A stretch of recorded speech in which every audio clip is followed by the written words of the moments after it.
saya Helen Viani. Saya dari program studi pendidikan matematika. Baiklah, di sini saya akan mempresentasikan tugas seminar yaitu artikel ilmiah yang berjudul Peningkatan Motivasi Belajar Siswa dalam Pembelajaran Matematika dengan Menggunakan Media Al-Quran. Tahap pertama yaitu pendahuluan, ada latar belakang, yaitu terciptanya manusia unggul dan bertakwa merupakan cita-cita seluruh pihak. Untuk mampu melahirkan manusia unggul dan bertakwa ini, tentu seluruh aspek pada diri manusia harus dikembangkan. Pendidikan adalah sarana mendidik manusia, memiliki peranan penting dalam upaya pencapaian tujuan ini. Mau tidak mau, pendidikan perlu memperkembangkan tujuan pendidikan tersebut yang melingkupi ranah kognitif, afektif, dan psikomotorik. Menurut Ari Ginanjar Agustian, menyatakan pentingnya pengembangan kecerdasan intelektual, emosional, dan spiritual. Subjek didik akan tercapai manusia harapan tersebut. Ketiga komponen inilah yang akan mengantarkan seseorang kepada kesuksesan sejati. Kecerdasan intelektual barulah sebatas syarat dalam memperoleh keberhasilan. Namun, kecerdasan emosional yang akan mengantarkan pada keberhasilan sejati. Kemudian, kecerdasan spiritual akan mengarahkan seseorang agar tidak kosong batin setelah tercapainya keberhasilan tersebut. Pernyataan Ari Ginanjar ini senada dalam Al-Quran surah Al-Maidah ayat 11, di mana Allah berfirman yang artinya Allah akan mengangkat derajat orang-orang di antara kamu, yaitu mereka yang beriman dan diberi ilmu pengetahuan, dan Allah mengetahui apa yang kamu amalkan. Ayat ini menyatakan bahwa antara iman, ilmu, dan amal merupakan rangkaian sistematik dalam struktur kehidupan setiap manusia yang akan mengantarkan mereka pada tingkatan derajat yang tinggi. Matematika yang dipercayai sebagai ratu dari ilmu pengetahuan, khususnya sains, merupakan akar dari segala ilmu pengetahuan yang strukturnya terorganisasikan. Sifat atau teorinya dibuat secara deduktif, berdasarkan kepada unsur-unsur yang didefinisikan serta aksioma dan teori-teori yang telah dibuktikan kebenarannya. Di dalam matematika Islam, kita tidak perlu lagi membuktikan kebenaran perhitungan data yang datangnya dari Allah dan Rasulullah, sebab matematika Islam sudah dikaji untuk membuktikan kebenaran sunnah-sunnah Rasulullah. Hal ini menjelaskan bahwa Al-Quran adalah suatu formula yang di dalamnya terdapat matematika Islam yang harus difikirkan, bukan untuk diakali. Motivasi merupakan perihal penting yang meliputi semua aktivitas peserta didik. Motivasi adalah suatu proses diinisiasikannya dan dipertahankannya aktivitas yang diarahkan pada pencapaian tugas. Pencapaian sebuah harapan dan keinginan merupakan hal yang penting karena proses ini membutuhkan pembentukan sebuah komitmen dan dalam pelaksanaannya. Motivasi memiliki beberapa tujuan, salah satunya untuk memberi daya penggerak dan dorongan serta arahan yang melakukan pentingnya tujuan. Motivasi dapat mempengaruhi pembelajaran serta kinerja dari keterampilan, strategi, dan perilaku peserta didik, sehingga dapat disimpulkan bahwa motivasi sangat berperan penting pada kelanjutan pembelajaran. Kurangnya motivasi siswa dalam pembelajaran matematika adalah adanya kebosanan siswa terhadap pembelajaran yang monoton dan menegangkan yang dijalankan oleh guru. Yang kedua, guru belum menggunakan metode pembelajaran tepat untuk mengatasi rendahnya motivasi belajar siswa. Berdasarkan penjelasan tadi dan beberapa permasalahan kurangnya motivasi belajar siswa, saya tertarik untuk meneliti dengan judul penelitian peningkatan motivasi belajar siswa dalam pembelajaran matematika dengan menggunakan media Al-Quran. Rumusan masalah di sini yaitu apakah ada peningkatan motivasi belajar siswa dalam pembelajaran matematika dengan menggunakan media Al-Quran. Sedangkan tujuan penelitian yaitu untuk mengetahui peningkatan motivasi belajar siswa dalam pembelajaran matematika dengan menggunakan media Al-Quran. Tahap yang kedua yaitu kajian literatur. Yang pertama, peningkatan motivasi belajar siswa. Hakikat motivasi belajar adalah dorongan internal dan eksternal pada peserta didik yang sedang belajar untuk mengadakan perubahan perilaku. Menurut Saderman, peningkatan motivasi belajar merupakan keseluruhan daya penggerak dalam diri siswa yang menimbulkan kegiatan mengajar, yang menjamin kelangsungan diri kegiatan belajar, yang memberikan arah pada kegiatan belajar sehingga tujuan yang dihendaki oleh siswa tercapai. Yang kedua yaitu Al-Quran. Al-Quran adalah kitab suci yang diturunkan oleh Allah Subhanahu wa taala kepada Rasulullah SAW melalui malaikat Jibril untuk disampaikannya kepada umat Islam di bumi. Al-Quran merupakan kitab suci yang digunakan sebagai pedoman hidup manusia.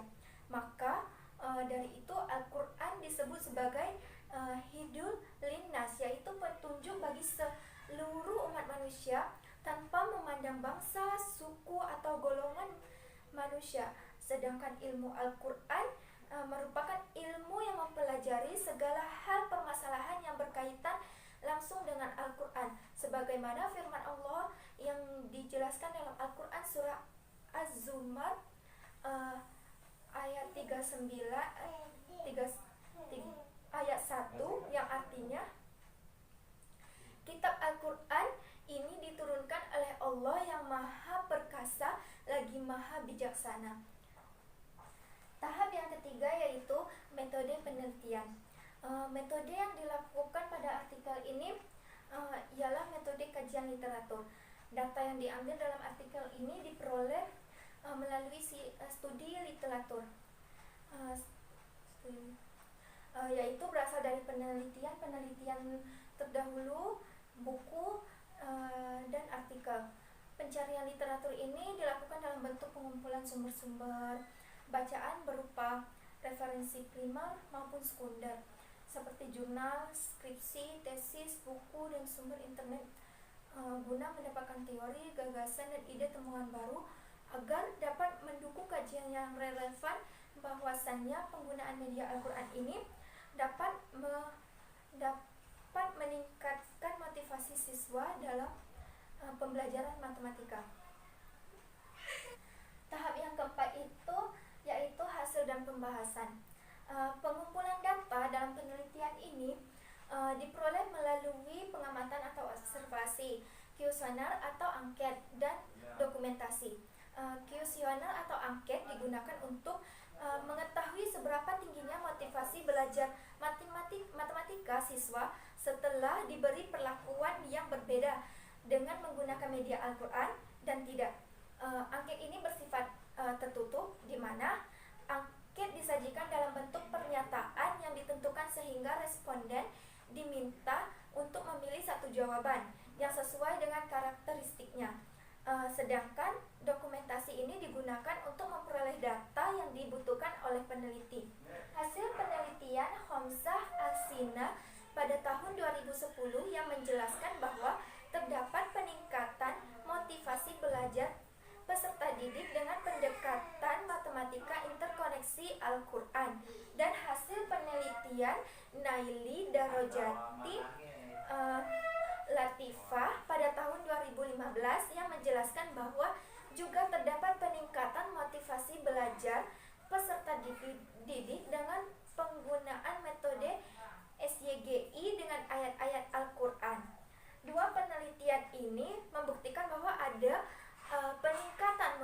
belajar siswa dengan penggunaan media Al-Quran. Selama kegiatan pembelajaran, siswa lebih aktif dalam bertanya dan aktif bekerja sama dalam berkelompok untuk memecahkan permasalahan yang diberikan oleh guru. Sehingga pembelajaran matematika dengan Al-Quran menjadikan suasana pembelajaran terasa menyenangkan dan dapat merangsang rasa ingin tahu yang besar pada siswa.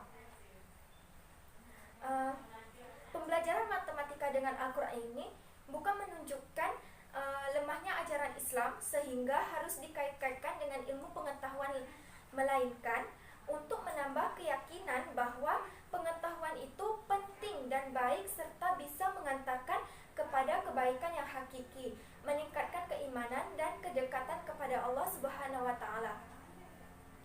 Seperti matematika yang dibahas pada Al-Quran tersebut, banyak ditemukan ayat yang menggunakan angka-angka dalam menyampaikan informasi yang menunjukkan kebenaran, sehingga perlu dikembangkan secara kontinu materi matematika dengan mengaitkan ayat-ayat yang terkandung dalam Al-Quran yang merupakan sumber dari segala sumber ilmu yang dapat diambil hikmah dan pelajaran oleh setiap manusia melalui matematika. Kemampuan berkonsentrasi sangat dipengaruhi oleh perasaan emosional, dan emosional dipengaruhi oleh pemahaman keagamaan spiritual. Hal tersebut sesuai dengan teori Al-Quran yang memberikan sebuah motivasi untuk mempelajari matematika sebagaimana yang ada dalam surah Yunus ayat 5, yang artinya, dialah yang menjadikan matahari bersinar dan bulan bercahaya dan ditetapkannya manzilah-manzilah atau tempat-tempat bagi perjalanan bulan itu, supaya kamu mengetahui bilangan tahun dan perhitungan atau waktu. Allah tidak menciptakan yang demikian itu melainkan dengan hak. Dia menjelaskan tanda-tanda kebesarannya kepada orang-orang yang mengetahui. Tahap yang kelima itu kesimpulan.